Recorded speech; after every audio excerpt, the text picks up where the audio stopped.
쌍람파의 가르침 1권 영원한 당신 제1과 초자아 오버셀프, 즉 이 책에서 초자아는 심리학 용어 슈퍼에고와는 전혀 다른 뜻으로 쓰인다. 초자아 오버셀프의 특성을 이해하거나 비밀리에 전승되는 술법, 오컬트 또는 이하 비술로 약칭되는 이러한 술법들을 다루기에 앞서 우리는 인간의 본질부터 확실히 파악해 두어야 한다. 이 강좌에서 우리는 인간이란 용어를 남성과 여성을 모두 포괄하는 뜻으로 쓰려고 한다. 미리 명백히 밝혀둘 사실은 여성들 또한 비술과 초감각적 인지의 모든 측면에서 최소한 남성들과 동등한 능력을 갖췄다는 것이다. 오히려 형이상학적 차원들에 다가가는 데에는 여성들이 남성들보다 더 밝은 오라와 더 큰 수용력을 보이곤 한다. 삶이란 무엇인가? 단언컨대 존재하는 것은 그 모두가 생명이다. 우리가 소위 죽었다고 하는 존재조차도 실은 살아있다. 그 삶의 전형적인 형태가 끝나버렸다고 해도 그래서 죽었다고 하는 것이지만 그 삶의 마감과 동시에 새로운 형태의 삶이 뒤이어 자리 잡기 때문이다. 소멸의 과정은 그 스스로 삶을 다시 창조해낸다. 존재하는 모든 것은 진동한다. 모든 것은 끊임없이 움직이는 분자로 구성되어 있다. 앞으로 우리는 원자, 중성자, 양자 같은 용어를 모두 분자로 총칭해서 쓸 것인데 그것은 본 강좌가 형이상학의 한 과정이지 화학 또는 물리학의 과정이 아니기 때문이다. 우리는 큰 그림을 그리려는 것이지 불필요한 세부 사항까지 현미경으로 들여다보자는 게 아니다. 그래도 분자와 원자에 대해 몇 마디는 해둬야 할 듯 싶다. 그러지 않으면 순진한 친구들이 우리가 이미 다 아는 지식을 편지로 써보내며 시비를 걸 테니까. 분자는 아주 작지만 전자현미경을 사용하면 볼 수 있다. 형이상학적 기회, 즉 초감각적 인지 능력, 이런 것에 익숙한 사람들 또한 분자들을 볼 수 있다. 사전에 의하면 분자는 독립적인 존립을 가능케 하는 최소 단위의 물질로서 그 물질만의 고유한 특성을 갖는다. 그리고 분자는 그보다도 더 작은 입자, 즉 원자들로 구성되어 있다. 원자는 태양계의 축소판과도 같다. 원자의 핵은 태양계에서는 해, 즉 태양에 해당한다. 태양계에서 해의 주위를 행성들이 선회하듯 원자 속에서는 핵 주위의 전자들이 선회하고 있다. 그리고 태양계와 마찬가지로 원자라는 단위체 역시 그 대부분이 텅 비어 있다. 여기 그림 1은 우리 우주의 벽돌이라고 할 수 있는 탄소 원자를 크게 확대했을 때의 모양을 보여준다. 우리 태양계의 모습인 그림 2와 한번 비교해보라. 물질마다 핵 주위를 도는 전자의 숫자는 서로 다르다. 예를 들어 우라늄은 92개의 전자를 갖고 있다. 탄소의 전자는 불과 6개고 그중 2은 핵 가까이서 그리고 4은 좀 더 먼 거리에서 궤도를 돈다. 그렇지만 우리의 편의를 위해 물질의 기본 요소를 모두 분자로 총칭하여 이야기하고자 한다. 사람은 빠르게 회전하는 분자 덩어리다. 사람은 분명 단단한 고체로 보인다. 왜냐하면 살과 뼈의 틈 속으로 손가락을 밀어넣는 일이 쉽지 않기 때문이다. 그러나 이런 고체성은 우리 또한 인간이므로 어쩔 수 없이 갖게 된 환상일 따름이다. 무한히 작은 생물이 한 인간의 육체와 거리를 두고 서서 그를 쳐다본다고 하자. 그 미물은 빙빙 도는 태양들과 나선형의 성운 그리고 은하수와 같은 흐름을 보게 될 것이다.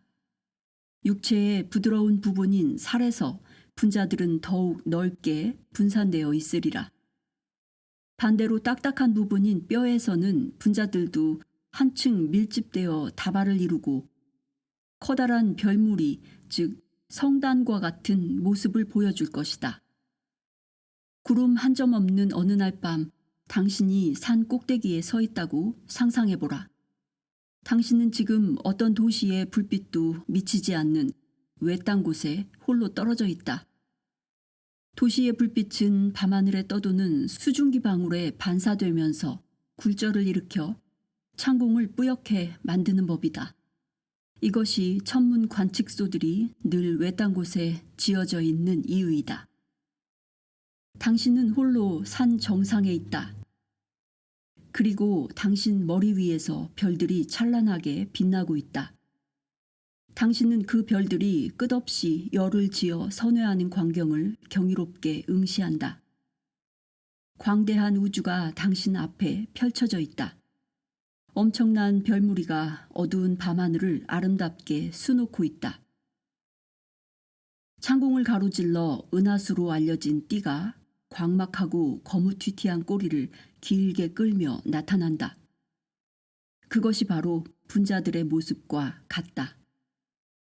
현미경으로 봐야 보이는 미생물들은 당신의 육체를 바로 그런 모습으로 볼 것이다.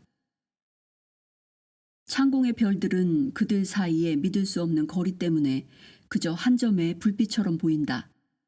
별들의 개수는 수십억 개에서 수조에 이르지만 광막한 우주 공간의 크기에 비한다면 별들의 존재감은 거의 무시해도 좋을 정도다. 우주선이 있다면 당신은 그 어느 별에도 부딪히지 않고 우주를 자유로이 여행할 수 있다는 뜻이다. 만약 당신이 별들 사이의 공간을 왕창 줄일 수 있다면 그때 이 우주는 어떤 모습으로 보이게 될까? 혹시 당신의 몸을 현미경 수준에서 대면하고 있는 미생물들도 때로 이런 상상을 해보고 있진 않을까? 우리는 미생물들이 보는 분자들의 총체적 모습이 곧 우리 육체임을 알고 있다. 그렇다면 창공에 있는 별무리의 총체적 모습은 어떤 것일까? 이처럼 사람들 개개인은 곧 하나의 우주와 같다. 그리고 그 안의 행성들은 각자 자신의 중심을 맴돌고 있다. 암석, 나뭇가지, 물방울들도 전부 이처럼 일정한 패턴으로 끝없이 움직이는 분자들로 구성되어 있다. 사람도 움직이는 분자들로 이루어져 있다. 그리고 분자의 운동은 모종의 전기를 발생시키고 그것이 초자아가 전달하는 전기와 결합하면서 우리로 하여금 지각을 갖고 살아가게 한다. 지구의 극주위에서는 자기 폭풍이 너울거리고 타오르며 형형색색의 극광을 만들어낸다. 마찬가지로 각각의 분자들이 방사하는 자기장도 다른 분자들 또는 주변 세계의 자기장과 영향을 주고받으며 상호작용을 한다. 그 누구도 홀로는 존재할 수 없다. 어떤 세계, 어떤 분자도 다른 세계, 다른 분자 없이 존재할 수가 없다. 모든 세계, 생물, 분자는 자기 존재를 지속하기 위해 다른 세계, 생물, 분자의 존재에 의지해야만 한다. 또 하나 유념해야 할 사실은 분자 집단들은 그 밀도가 각기 다르다는 점이다. 그것들은 실제로 우주 속을 선회하는 별무리와 같다. 우주의 어떤 부분에는 별이나 행성 또는 세계가 그것이 어떤 명칭으로 부르든 거의 없는 지역이 있다. 그러나 또 다른 지역, 예컨대 은하계와 같은 곳은 별들이 상대적으로 촘촘히 밀집되어 있다. 그와 같이 암석은 아주 밀집한 성운 또는 은하계에 해당하고 분자가 훨씬 희박하게 분산된 대기는 그 반대에 해당한다. 실제로 공기는 허파의 모세관을 지나 혈류 속으로 들어가는 식으로 우리 몸에 침투할 수 있다. 대기권 밖의 우주 공간에는 수소 분자 덩어리가 넓게 분산되어 있다.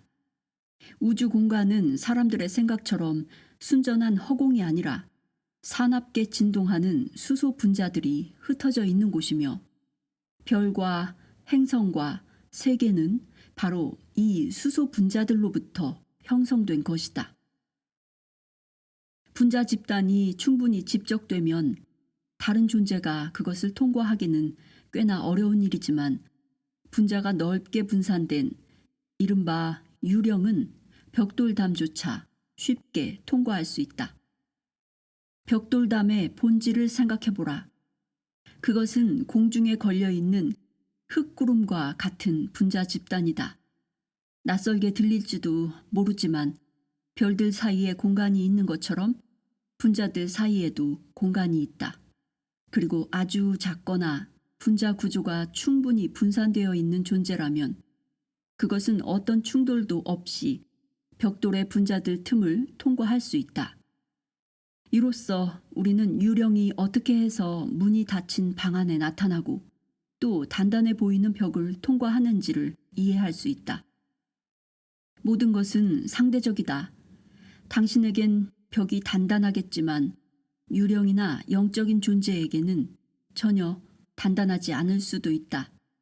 이쯤에서 자세한 얘기는 다음번으로 미루고자 한다. 제2과 앞서 살펴본 것처럼 인간의 육체는 기본적으로 분자들의 집합체다. 그리고 바이러스와 같은 아주 미세한 생물들은 우리를 분자의 집합체로만 보겠지만 우리는 한 발 더 나아가 인간을 화학물질의 집합체로서도 고찰해봐야 한다. 인간은 많은 화학물질로 구성되어 있다. 특히 인간 육체의 상당 부분은 물로 이루어져 있다. 이 말이 지난 교과의 내용과 모순된다는 생각이 든다면 물도 결국은 분자로 이루어져 있다는 사실을 상기하길 바란다. 그리고 만일 당신이 바이러스에게 말을 가르칠 수 있다면 틀림없이 바이러스는 물 분자들이 해변의 자갈처럼 서로 부딪는 모습을 보았다고 말할 것이다. 그보다 더 작은 미생물이라면 공기 분자들을 일러 바닷가의 모래와 같다고 말하리라. 어쨌든 지금은 육체의 화학적 성질에 대해 전념할 시간이다. 만일 당신이 상점에 가서 랜턴을 켤 배터리를 산다고 하면 주인은 아연통 안에 연필 굵기의 탄소 막대가 들어있는 물건을 내줄 것이다. 그리고 아연통과 탄소 막대 사이에는 여러 화학물질이 채워져 있을 것이다. 그 내부는 아주 축축하지만 외부는 건조하다. 그 배터리를 랜턴에 넣고 스위치를 작동하면 램프에 불이 들어온다. 왜 그런지 아는가? 금속과 탄소와 화학물질은 특정 조건 하에서 상호 반응하여 우리가 전기라고 부르는 뭔가를 만들어내기 때문이다. 화학물질과 탄소 막대와 아연통은 전기를 일으키지만 그렇다고 배터리 자체에 전기가 들어있는 것은 아니다. 배터리는 그저 특정 조건 하에서 작용할 채비가 되어 있는 화학물질의 집적체일 뿐이다. 많은 사람들이 모든 종류의 보트와 배들은 그저 소금물 위에 있는 것만으로 전기를 발생시킬 수 있다는 사실을 알고 있다. 특정 조건 하에서는 바다에 한가롭게 떠있는 보트나 배조차도 인접한 다른 금속판 사이에서 전기를 발생시킬 수 있다. 불운하게도 바닥은 구리로 상판은 철 구조물로 만들어진 배가 있다면 특별한 조치가 취해지지 않는 한 이 두 금속의 접합 부위는 전해, 즉 전기 분해가 일어나 곧 부식될 것이다. 물론 보통은 이른바 부식 방지용 금속판이 사용되고 있으므로 이런 일은 더 이상 일어나지 않는다. 아연, 알루미늄, 마그네슘 같은 금속 조각은 구리나 동 같은 다른 금속에 비해 양극을 띈다. 동은 알다시피 배의 프로펠러를 만드는 데 흔히 사용된다. 이럴 때 부식 방지용 금속판이 수면 아래 배나 보트의 어딘가에 부착되어 수중의 다른 금속 부분과 연결된다면 배의 선체나 추진기 대신 이 금속판이 부식하게 된다. 그리고 부식된 이 금속판은 쉽게 새 것으로 교체할 수가 있다. 이것은 배를 유지 관리하는 데 있어 상식인데 굳이 여기서 언급하는 이유는 전기가 아주 이례적인 방식으로도 생성될 수 있음을 알리기 위함이다. 두뇌는 스스로 전기를 발생시킨다. 육체 내에는 미량의 금속들이 있고 아연 같은 금속도 그에 포함된다. 탄소 분자는 육체의 기본 진료와도 같으며 육체에는 그 외에도 많은 수분과 마그네슘, 포타슘 등의 화학물질이 있다. 이것들이 결합하여 미약하나마 전기를 만들고 우리는 그것을 탐지하고 계측하고 도표화할 수 있다. 정신병을 앓는 사람이 있다면 우리는 어떤 도구를 사용해 그의 뇌파를 도표화할 수 있다. 갖가지 전극들이 그의 머리에 부착되면 작은 펜들이 기다란 종이 위에서 일을 시작한다. 환자가 무엇인가를 생각하면 펜들은 4개의 꿈틀거리는 선을 그리는데 그걸 해석하면 환자가 앓고 있는 병의 유형을 알아낼 수 있다. 이 같은 도구가 모든 정신병원에서 공통적으로 이용되고 있다. 인간의 두뇌는 초자아가 보내는 메시지를 받는 일종의 수신소인 동시에 새로 배운 교훈이나 경험 등의 메시지를 초자아에게 보내는 송신소이기도 하다. 이런 메시지들은 은빛 줄, 실버 코드를 통해 전달된다. 이 은줄은 극도로 확장된 주파수 범위에서 진동하고 회전하는 고속의 분자 덩어리며 인간의 육체와 초자아를 연결하고 있다. 이 지상의 육체는 리모컨, 원격 조종에 의해 움직이는 수레와도 같다. 초자아는 그 운전자다. 당신은 길고 탄력적인 전선에 의해 어린아이가 가진 조종장치에 연결된 장난감 차를 본 일이 있을 것이다. 아이는 버튼을 눌러 장난감 차를 전진, 후진 또는 정직해 할 수 있고 전선을 감아서 자신 쪽으로 끌어올 수도 있다. 인간의 육체는 그 장난감 차와 닮았다고 할 수 있다. 왜냐하면 초자아는 직접 지상으로 내려올 수가 없어서 그 대신 육체를, 즉 우리를 지상에 내려보내는 것이고 우리가 경험하는 행동하고 생각하고 보고 듣는 이런 경험하는 모든 것은 위로 전달돼 초자아의 기억 속에 저장되기 때문이다.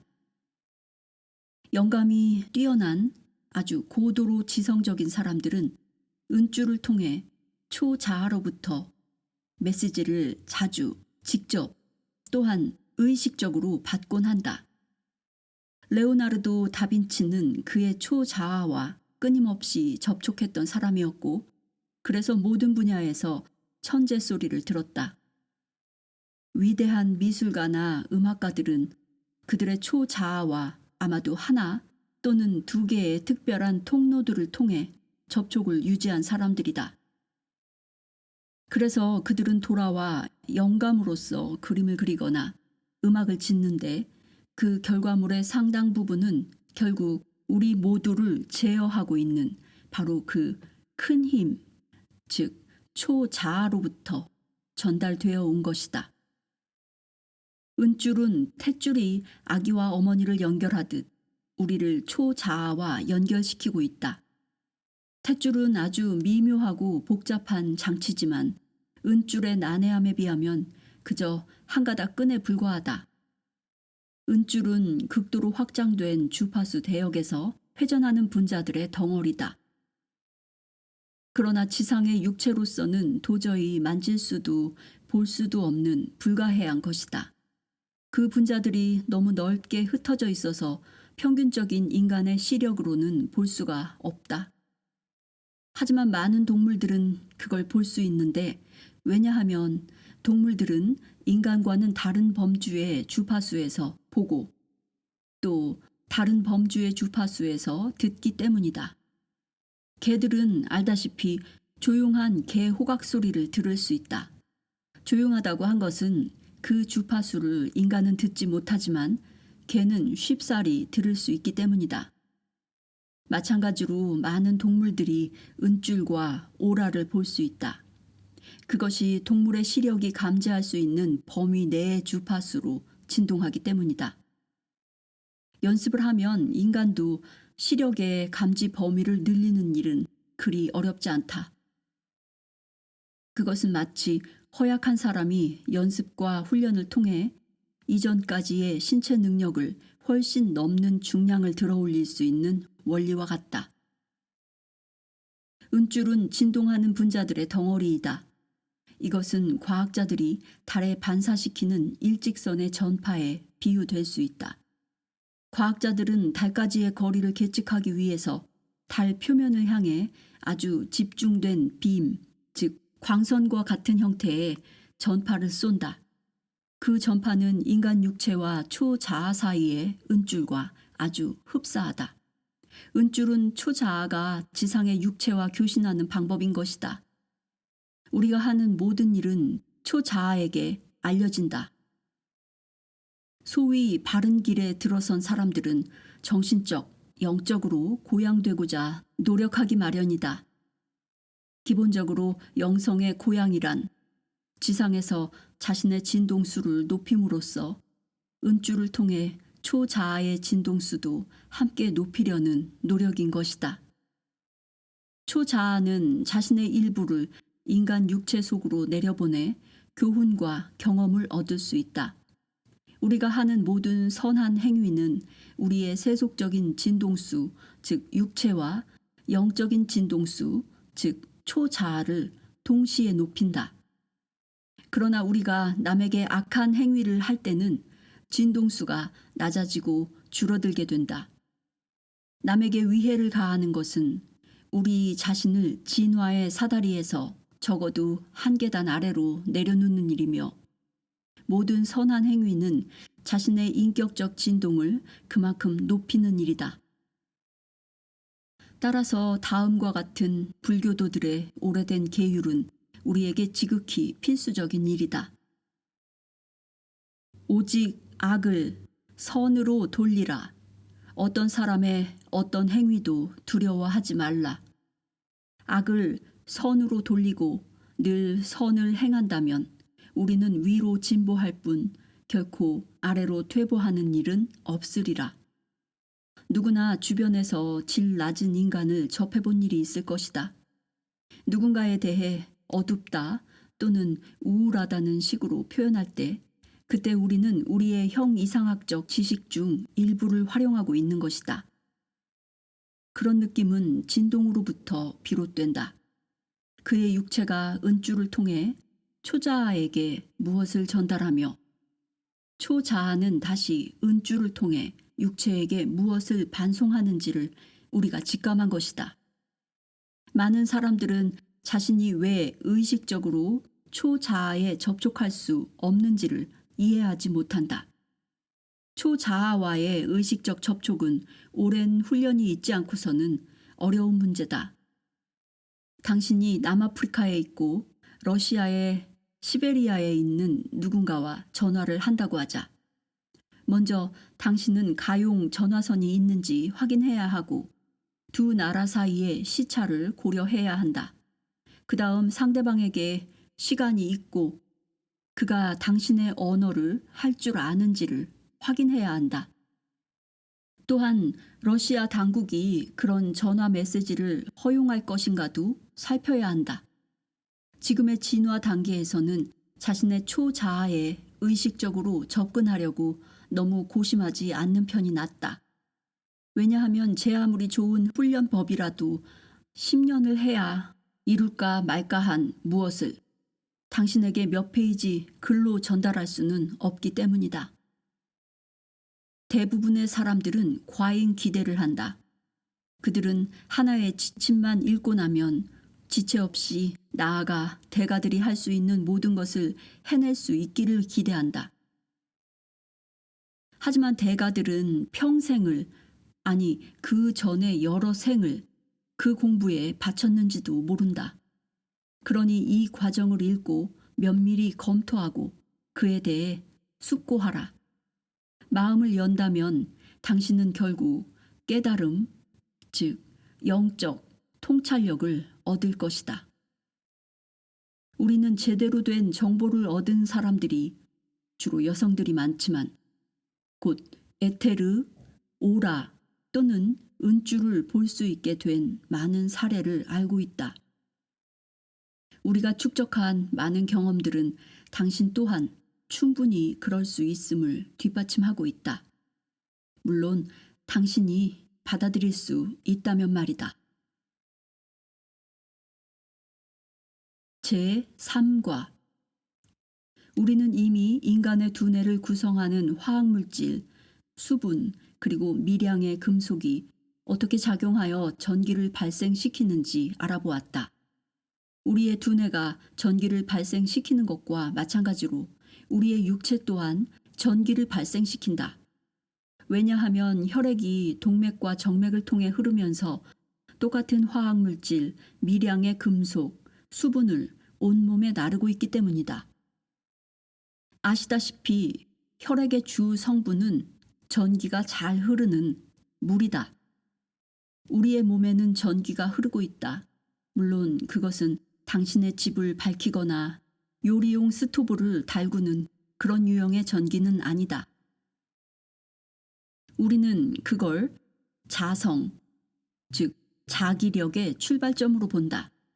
막대자석을 가져다가 탁자에 눕혀놓고 그 위에 보통의 종이 한 장을 깐 다음 쇳가루를 수북이 뿌리면 가루들이 특별한 형태로 정렬하는 모습을 볼 수 있다. 이것은 한 번쯤 해볼 가치가 있는 실험이고 돈도 얼마 들지 않는다. 대략 30cm 높이에서 소금이나 후춧가루 뿌리듯이 종이 위에 쇳가루를 뿌리면 독특한 형태로 정렬되는데 그것이 바로 자석에서 나오는 자력선의 모양이다. 당신은 가운데 막대자석을 밑그림으로 해서 곡선들이 자석의 양 끝에서 뻗고 있음을 보게 될 것이다. 가장 최선의 길은 무엇이든 직접 해보는 것이다. 그래야 다음 공부에 도움이 된다. 자기력은 육체의 에테르와 같고 육체의 오라와도 같다. 전류를 운반하는 전선이 주위에 자기장을 형성한다는 사실은 누구나 안다. 만일 전류가 바뀌면, 즉 직류가 아닌 교류라면 자기장은 양극성의 변화에 따라 맥동하고 파동을 친다. 다시 말해 자기장은 전류의 변화와 함께 맥동하는 것처럼 보인다. 육체 또한 전기의 공급원으로서 그 주변에 자기장을 펼쳐낸다. 그것은 고속으로 파동치는 장이다.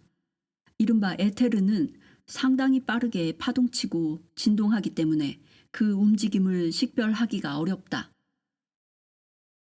전기 램프의 불빛은 초당 5, 60회로 깜빡이지만 그것을 육안으로 인지할 수 없는 것과 마찬가지다. 그러나 어떤 교외 지역 또는 배 위에서는 그 깜빡임이 느려져서 육안에도 보이는 때가 있다. 한 사람이 다른 사람에게 바짝 다가갈 때 우리는 소름 돋는 느낌을 받게 된다. 대부분의 사람들은 그런 식으로 다른 사람의 접근을 쉽게 알아차린다. 친구에게 시험해보라. 그의 뒤에 서서 손가락 한 개를 그의 목덜미 가까이 가져가 보라. 가볍게 건드려도 보라. 아마 그는 밀접한 접근과 실제의 접촉을 종종 혼동할 것이다. 우리의 에테르가 그만큼 민감하기 때문이다. 에테르는 육체를 둘러싼 자기장이다. 에테르는 오라의 중심 또는 가장 안쪽의 오라라고 할 수 있다. 신체의 모든 부분을 둘러싼 머리카락 한 올까지 에테르의 두께는 때로는 1cm에 못 미치기도 한다. 보통은 몇 센티미터 두께가 되고 최대로 확장되면 15cm 정도까지 늘어난다. 에테르는 사람의 활력을 측정하는 데 사용될 수 있는데 건강 상태에 따라 그 강도가 크게 변하기 때문이다. 종일 힘든 일을 하면 에테르가 피부 가까이 줄어들지만 충분히 쉬고 나면 몇 센티 늘어난다. 에테르는 정확히 육체와 같은 형태를 띠며 심지어 사막 위나 여드름의 상태까지 반영한다. 에테르와 관련해 흥미로운 사실은 만일 체내 전류량이 미미하던 사람이 센 전류에 감전이 되면 갑자기 그의 에테르가 연분홍빛 또는 푸른빛으로 확 불타오르는 모습을 띈다는 점이다. 에테르의 가시성을 증가시키는 데는 기상 조건도 한몫한다. 성 엘모의 불, 즉 폭풍 부는 밤에 가판의 기둥 또는 비행기 날개 등에서 나타나는 방전 현상이란 뜻으로 이러한 성 엘모의 불이란 것이 있다. 어떤 특정한 기상 조건 하에서는 배 위의 돛대나 쇠사슬 등이 시퍼런 불길에 둘러싸인 듯 보인다. 그렇다고 무슨 위험이 있는 건 아니지만 처음 보는 사람들로서는 깜짝 놀랄 수밖에 없다. 말하자면 배의 에테르라고 할 수 있겠다. 시골 사람들은 어둡거나 안개 낀 밤에 고압선 주변에서 발광 현상을 보기도 한다. 조건이 갖춰졌다면 그들은 안개에 젖은 희고 푸른 타오름을 목격했을 것인데 순박한 그들로서는 그 섬뜩한 모습에 혼이 빠질 만큼 경악할 수밖에 없었으리라. 전기 기사들은 이를 고압선의 코로나, 즉 방전광으로 이해하는데 그들은 이 현상이 상당한 골칫거리다. 왜냐하면 방전광이 애자, 즉 절연체를 무력화시켜 주변 대기를 이온화하면 누전으로 발전소의 계전기가 망가져 그 일대는 암흑천지가 될 수 있기 때문이다. 좀 더 근대화된 현대의 전기 기사들은 코로나를 최소화 또는 완전히 차단하기 위해 아주 특별한 고비용의 예방책을 쓴다. 육체의 경우에는 에테르가 바로 그 코로나에 해당하며 이는 고압선의 방전광과 똑같은 양상인 것이다. 대다수의 사람들은 얼마간 끈기 있게 연습만 하면 에테르를 볼 수 있게 된다. 하지만 불행히도 사람들은 달인들조차 얻는데 수년이 걸린 지식과 능력을 빠르고 싸게 획득할 수 있는 길이 따로 있다고 생각한다. 연습하지 않고는 아무것도 이룰 수가 없다. 위대한 음악가들은 매일 수시간을 연습한다. 그들은 결코 연습을 그치지 않는다. 그러므로 에테르와 오라를 볼 수 있길 원한다면 당신 또한 연습을 해야 한다. 그중 한 방법은 도우미를 구해 그로 하여금 맨팔을 뻗도록 하는 것이다. 회색 또는 검은색 배경 가까이에서 손가락을 쭉 편 채로 있게 하라. 그리고 그의 팔과 손가락을 바라보라. 그의 팔과 손을 바라보되 거기에 초점을 맞추지는 말라. 오직 올바른 방식으로 올바른 위치에 초점을 맞추는 데는 약간의 요령이 필요하다. 바라보다 보면 문득 맨살 가까이에서 푸른 잿빛 연기 같은 것이 보일 것이다. 앞서 말했듯이 그것은 몸 밖으로 1cm부터 15cm까지 뻗어나온다. 처음에는 아무리 팔을 뻗어보아도 팔 말고는 아무것도 보지 못할 때가 많다. 그것은 너무 애를 쓰고 있거나 나무를 보느라 숲은 보지 못하기 때문일 수 있다. 마음을 편안히 가지고 힘을 빼라. 연습을 하다 보면 당신은 거기에 정말 뭔가가 있음을 알게 될 것이다. 다른 방법은 자기 자신을 상대로 연습하는 것이다. 아주 편안한 자세로 앉으라. 이때 다른 물체로부터, 그것이 의자든 탁자든 벽이든 적어도 2미터 정도는 떨어져 있어야 한다. 침착하게, 깊게, 천천히 호흡하라. 그리고 양팔을 앞으로 쭉 뻗고 양 손바닥이 내 몸쪽을 향하도록 하여 양손의 손가락 끝이 서로 맞닿도록 하라. 이제 아주 약간만 양손 끝을 떼어보면 그 사이에서 당신은 무엇인가를 감지하게 된다. 그건 회색 안개처럼 보일 수도 있고 빛을 자아내는 듯이 보일 수도 있다. 뭔가가 보인다면 아주 천천히 양손 끝을 좀 더 벌려보라. 한 번에 1cm 이내로 움직이라. 당신은 곧 거기에 뭔가가 있다는 것을 알게 될 것이다. 그 뭔가가 바로 에테르이다. 만일 그 접촉, 즉 어렴풋한 무엇이 사라졌다면 처음으로 되돌아가서 다시 양손 끝을 맞닿게 하라. 에테르를 보는 것은 그저 연습의 문제일 뿐이다. 다시 반복하지만 이 세상의 위대한 음악가들은 연습하고 연습하고 또 연습한다. 그들은 연습을 거듭한 후에 훌륭한 음악을 만들어낸다. 당신 또한 형이상학, 즉 심령과학의 분야에서 연습으로서 좋은 성과를 거둘 수 있다. 자, 손가락을 다시 보라. 어렴풋한 안개가 이 손 끝에서 저 손 끝으로 흐르는 것을 주의 깊게 지켜보라. 연습을 하면 당신은 그 안개가 왼손에서 오른손으로 또는 오른손에서 왼손으로 흐르는 것을 관찰할 수 있게 된다. 그 방향은 당신의 성별, 건강 상태, 생각 등에 따라 달라진다. 당신을 도와줄 친구가 있다면 손바닥으로도 연습을 할 수 있다. 그를 가능하면 이성 친구가 더 좋겠다. 그를 당신과 마주 보도록 하여 의자에 앉힌다. 그리고 서로 양 손과 양 팔을 앞으로 쭉 편다. 친구의 손바닥은 위를 향하게 하고 당신의 손바닥은 아래를 향하게 하여 가까이 겹쳐보라. 대략 5cm쯤 떨어져 있을 때 서늘한 또는 따스한 기운이 한 손바닥에서 다른 손바닥으로 흐르는 게 느껴질 것이다. 그 느낌은 손바닥 중앙에서 시작된다. 서늘한 기운인가 따스한 기운인가 또 어느 손에서 어느 손으로 흐르는가는 당신의 성별에 따라 달라질 수 있다. 그 따스한 기운이 흐르며 당신의 손을 오므리게 유도한다면 그대로 따르라.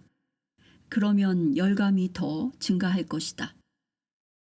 연습할수록 열감은 반드시 증가한다. 당신이 이 단계에 이르러 마주본 손바닥 사이를 주의 깊게 살핀다면 아주 분명하게 에테르가 보일 것이다. 그것은 빨아들이지 않은 담배 연기와 같다. 다시 말해 흡입한 담배 연기에 칙칙한 회색이 아니라 신선한 푸른빛의 색조 같은 것이다. 우리는 에테르가 육체적 자기력의 외부 발현에 불과하다는 사실을 계속 반복해 말하고 있다.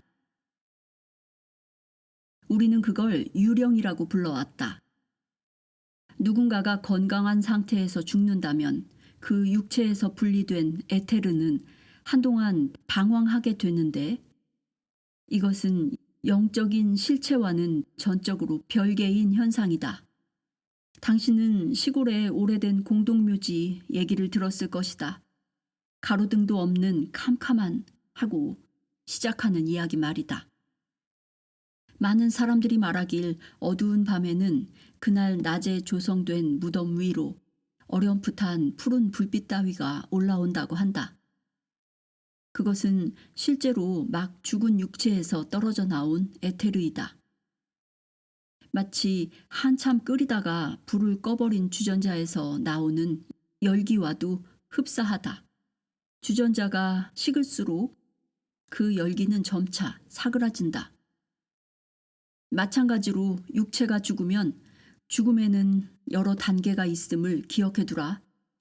육체가 죽으면 에테르가 갈수록 줄어든다.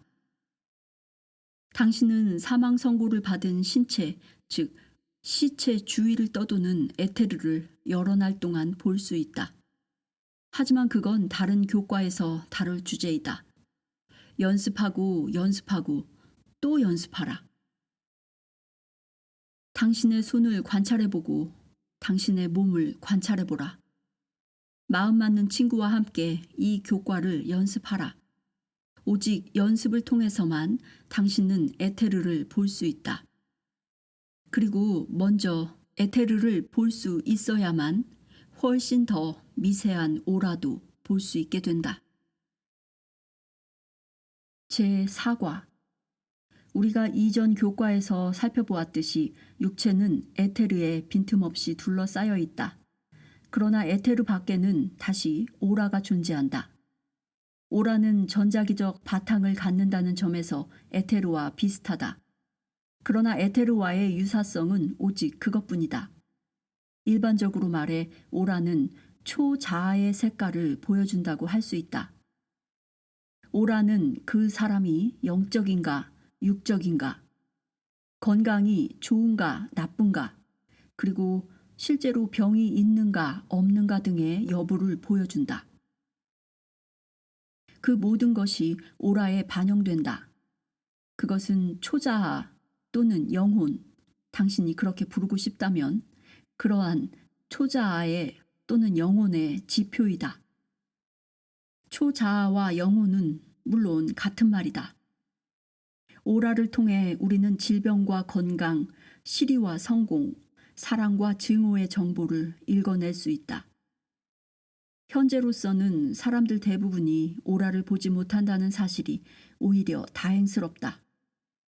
왜냐하면 지금의 세상에선 남을 이용하고 지배하려 드는 게 일상이 되었는데, 오라는 그런 이기적인 의도를 지닌 사람들 앞에서도 한결같이 초자아의 색깔과 진동을 있는 그대로 드러내기 때문이다. 사람이 중병에 걸렸을 땐 오라가 사라지기 시작한다. 그리고 어떤 경우엔 사람이 죽기도 전에 오라가 사실상 자취를 감추는 때도 있다. 병을 앓는 동안 오라가 서서히 사그라지다가 결국 에테르만 남는 것이다. 반면에 건강한 상태에서 뜻밖의 죽음을 당한 사람은 육체적 사망 선고 이후로도 얼마간은 오라를 유지한다. 이쯤에서 죽음에 대해 몇 마디 첨언하는 것이 좋겠다. 죽음이란 스위치를 돌려 전류를 끊거나 양동이를 비우는 것 같은 순간적인 사건이 아니다. 죽음은 오히려 길고 지루한 과정에 가깝다. 어떻게 죽든 예컨대 목을 단칼에 잘렸더라도 죽음은 한동안 자리를 잡지 못한다. 우리가 알아본 것처럼 두뇌는 전류를 발생시키는 세포 집단이다. 그리고 죽더라도 그 직전까지 혈액을 통해 전달된 화학물질과 수분과 미량의 금속은 다소 남아있으므로 두뇌는 사후 3에서 5분 동안은 제 기능을 유지할 수 있다. 어떤 사람들은 이런저런 형태의 처형, 즉 사형 집행이 순간적이라고 주장한다. 그러나 그건 웃기는 얘기다. 앞서 말한 대로 머리를 싹둑 잘라 몸에서 떼어 놓았다 해도 두뇌는 3에서 5분간 더 기능할 수가 있다. 프랑스 대혁명 시기에 조심스레 기록된 실제 목격담이 있다. 이른바 반역자의 머리가 잘리고 처형관이 그 머리통을 들어 올리며 말했다. 이것이 반역자의 머리다. 그때 죽은 사자의 입술이 움직여 소리 없는 말을 내뱉었다. 믿지 마시오. 이에 군중은 경악했다. 이런 기록이 실제로 프랑스 정부의 문헌 속에 남아있다. 의사들의 말에 따르면 혈액 공급이 중단되면 두뇌는 3분 후에 손상을 입게 된다. 그것이 바로 심장이 멈췄을 때 최대한 빨리 그것을 되살리기 위해 의사들이 그토록 난리를 피우는 이유이다. 얘기가 잠깐 옆길로 빗나갔는데 어쨌든 죽음이 순간적인 사건이 아닌 것처럼 오라의 소멸도 순간적으로 일어나지 않는다. 육체가 여러 단계를 거쳐 죽는다는 것은 검시관들이나 병리학자들에겐 잘 알려진 의학 상식이다. 두뇌와 그 외의 신체 조직들은 차례로 하나씩 기능을 멈춰가고 아마도 가장 나중에 죽는 부위가 머리털과 손 발톱일 것이다. 육체는 일순간에 죽지 않으므로 오라의 흔적은 한동안 그대로 머물 수가 있다. 그런 고로 통찰력 있는 사람이라면 죽은 이의 오라를 보고 그가 숨을 거둔 원인을 알아낼 수 있다. 에테르는 마치 분리된 유령처럼 떠돌기도 한다는 점에서 오라와 사뭇 다르다. 예컨대 사고로 갑작스레 타계했다면, 즉 건강한 사람이 변을 당했다면 그의 배터리는 완전 충전 상태이므로 에테르가 무척 강하다. 그런 에테르는 육체로부터 분리되어 나와서도 형체를 유지하고 자성, 즉 자기적 흡인력에 끌려 예전에 익숙했던 장소를 배회하기도 한다. 만일 통찰력 있는 사람 또는 흥분이 고조된, 즉 진동수가 높아진 사람이라면 그의 에테르를 보고 소리를 지를 것이다. 암흑의 유령이 여기 있다. 오라는 상대적으로 조악한 에테르에 비해 훨씬 더 섬세한 물질이다. 에테르도 신체보다는 섬세하지만 오라와는 비교가 되질 않는다. 에테르는 신체를 그 형상 그대로 빈틈없이 감싸며 흐르고 있다. 하지만 오라는 달걀 모양으로 신체를 넓게 감싸고 있다. 보통 그 높이는 210cm 남짓하고 너비는 가장 넓은 곳이 120cm 정도 된다. 그리고 위로부터 아래로 갈수록 홀쭉해지는데 달걀의 뾰족한 끝이 바닥, 즉 발이 있는 곳이 된다. 오라는 육체의 여러 중추들이 서로를 향해 뻗어나오며 빚어내는 현란한 색조의 빛들로 되어 있다. 중국에는 백문이 불여일견이라는 말이 있다. 그래서 우리도 100마디 말 대신에 서 있는 사람의 옆모습을 스케치해서 넣기로 했다. 이 스케치엔 여러 중추를 오가는 오라의 에너지 선들과 달걀 모양의 전체적 윤곽이 표현되어 있다. 당신은 아직 오라를 볼 수 없다 해도 그것이 정말로 존재한다는 사실은 분명히 해두어야 한다. 당신은 자신이 호흡하는 공기도 볼 수 없다. 물고기가 자신이 헤엄치는 물을 볼 수 있을까? 오라는 실제 하는 생생한 에너지다. 훈련이 안 된 사람들이 보지 못할지라도 그것은 확실히 존재한다. 별도의 장비를 사용하여 오라를 볼 수 있는 방법이 있다. 예컨대 눈 위에 걸치는 갖가지 유형의 보안경들이 그렇다. 하지만 우리가 입수해온 정보에 따르면 그런 보안경들은 눈에 지극히 유해하다. 그것들은 눈을 혹사시킨다. 눈을 부자연한 상태로 움직이게 강요하는 것이다. 그러므로 아무리 잠깐만 써보겠다고 하더라도 우리는 보안경 사용엔 절대 찬성할 수가 없다. 겹쳐진 두 장의 유리 틈으로 아주 특별한 그리고 값비싼 염료를 채운 여광 렌즈 제품들도 해롭기는 마찬가지다. 우리가 당신에게 제의하는 것은 연습 또 연습뿐이다. 거기에다 약간의 믿음과 도움만 있다면 오라를 볼 수 있다. 오라를 보는 데 있어 최대의 장애물은 대부분의 사람들이 자신은 그걸 볼 수 있다고 믿지 않는 데 있다. 오라는 앞서 말했듯이 여러 가지 색채로 되어 있다. 그러나 우리가 짚고 넘어가야 할 점은 색깔이란 그저 주파수, 스펙트럼 상의 특별한 대역을 가리키는 표현에 지나지 않는다는 사실이다. 다시 말해 우리가 인식하는 색깔의 실체는 따지고 보면 빨강이나 파랑 등으로 통용되는 특정 주파수의 진동인 것이다.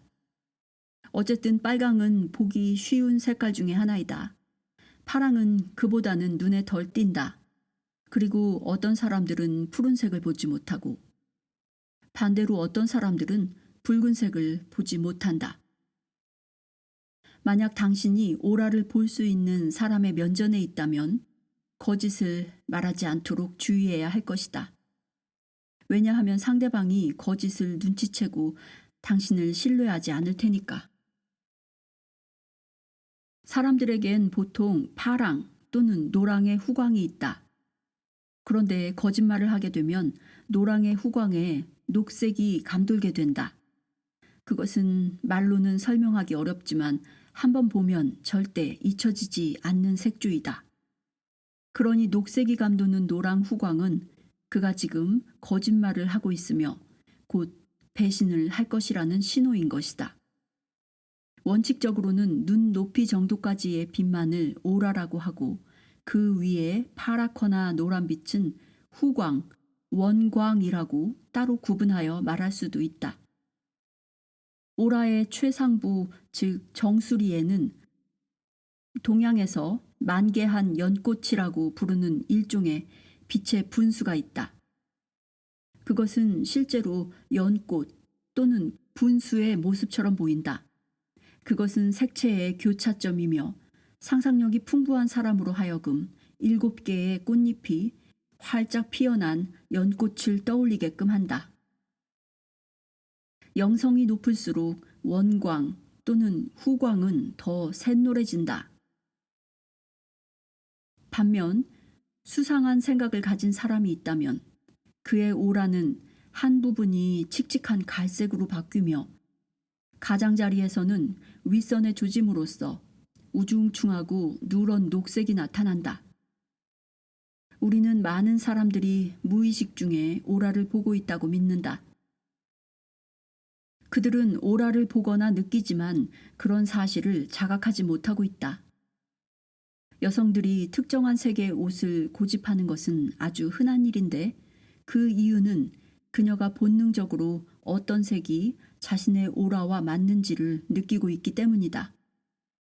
당신 역시 어색하기 짝이 없는 색의 옷차림을 한 여성을 본 적이 있으리라. 오라를 직접 본 것까지는 아니더라도 당신은 그녀의 옷차림과 그녀의 오라가 전혀 어울리지 않음을 직감한 것이다. 이처럼 많은 사람들이 오라를 느끼고 경험하고 알고 있음에도 그들은 어린 시절부터 그런 능력은 불가능하다는 자기 최면에 걸려서 빠져나오지 못하고 있다. 특정 색깔의 옷을 입으면 사람의 건강에 영향을 줄 수 있다는 말 또한 사실이다. 오라와 조화되지 않는 색의 옷을 입으면 틀림없이 몸은 불편하거나 과민 상태가 된다. 당신은 그 맞지 않는 복장을 벗어버릴 때까지 계속 피로를 느낄 것이다. 방 안에 있는 물건의 색깔들도 당신을 흥분시키거나 반대로 진정시킬 수 있다. 색깔이란 사실 진동의 다른 이름에 불과하다. 빨강이 한 진동이라면 초록은 다른 진동이고 검정은 또 다른 진동이다. 우리가 소리라고 부르는 진동들이 부딪혀 불협화음을 낼 수 있듯이 우리가 색채라고 부르는 소리 없는 진동들도 부딪혀 영적인 부조화를 가져올 수 있다.